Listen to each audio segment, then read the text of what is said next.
दोस्तों, स्वागत है आप सभी का अपने यूट्यूब चैनल पर। तो आज हम बात करने वाले हैं रानिया विधानसभा चुनाव के बारे में। जी हाँ, चैनल पे नए हैं तो चैनल को सब्सक्राइब कर लीजिए। अगर आप फेसबुक पेज पे देख रहे हैं तो फेसबुक पेज को जरूर फॉलो कीजिए।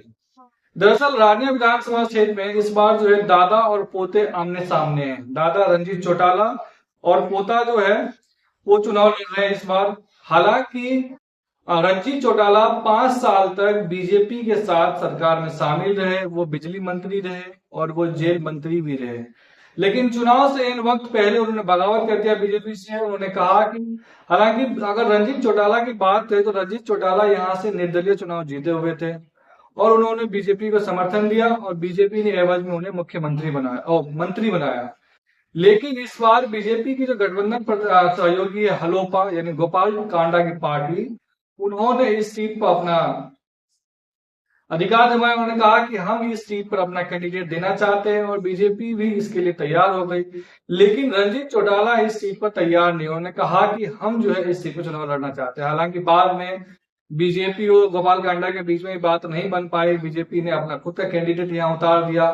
तो कुल मिलाकर के देखा जाए तो गोपाल कांडा की हलोपा यहाँ पर तो लड़ाई में नहीं है। अब लड़ाई में यहाँ पर है कांग्रेस, रंजीत चौटाला और उनके पोते जो बीजेपी के कैंडिडेट है, उन तीनों के बीच में लड़ाई है। यहाँ पर भी एक बात बता दूं कि त्रिकोणीय मुकाबला है।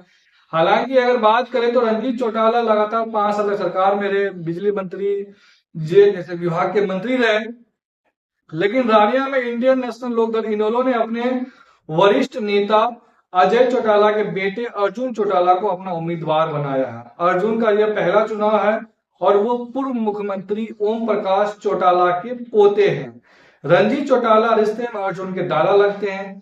अर्जुन चौटाला जो है वो इनेलो के कैंडिडेट है, सॉरी माफ कीजिएगा, बीजेपी कैंडिडेट नहीं है, वो इनेलो के कैंडिडेट है। बीजेपी ने हलोपा को ये सीट दिया है जहां तक जानकारी मिली है।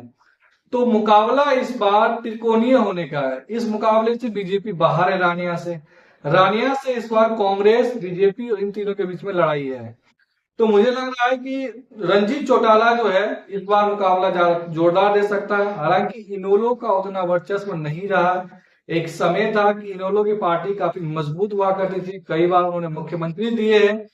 लेकिन जब से वो बीजेपी के साथ गठबंधन में गए 2014 में, उसके बाद उनके जो पार्टी का वर्चस्व है, वजूद के लिए वर्चस्व तो बिल्कुल खत्म हो चुका है, वजूद भी खत्म हो चुका है।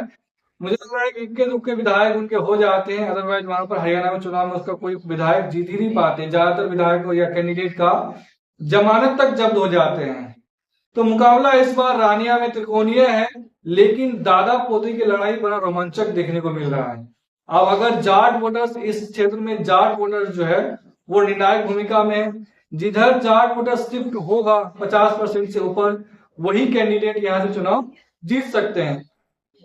हालांकि मुझे लग रहा है कि इस बार जो एडवांटेज है या लड़ाई है वो दो कैंडिडेट के बीच में होगा। रणजीत चौटाला और कांग्रेस के जो कैंडिडेट है उनके बीच में लड़ाइयां होगी।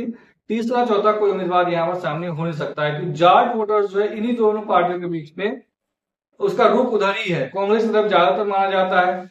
तो अब देखने वाली बात ये होगी 5 अक्टूबर को जो वोटिंग गिनती होगी तो कौन जीतता है, रंजीत चौटाला जीतते हैं या फिर कोई और जीतता है, ये तो 5 अक्टूबर को पता चलेगा। लेकिन आपको क्या लगता है, अगर रानिया विधानसभा से आप चुनाव वीडियो देख रहे हैं तो आप हमें जरूर कमेंट करके बताइए कि रानिया से इस बार कौन मजबूत है, बीजेपी, कांग्रेस या इनेलो या फिर निर्दलीय लड़ रहे हैं रंजीत चौटाला या फिर हलोबा की पार्टी से जो चुनाव लड़ रहे हैं वो।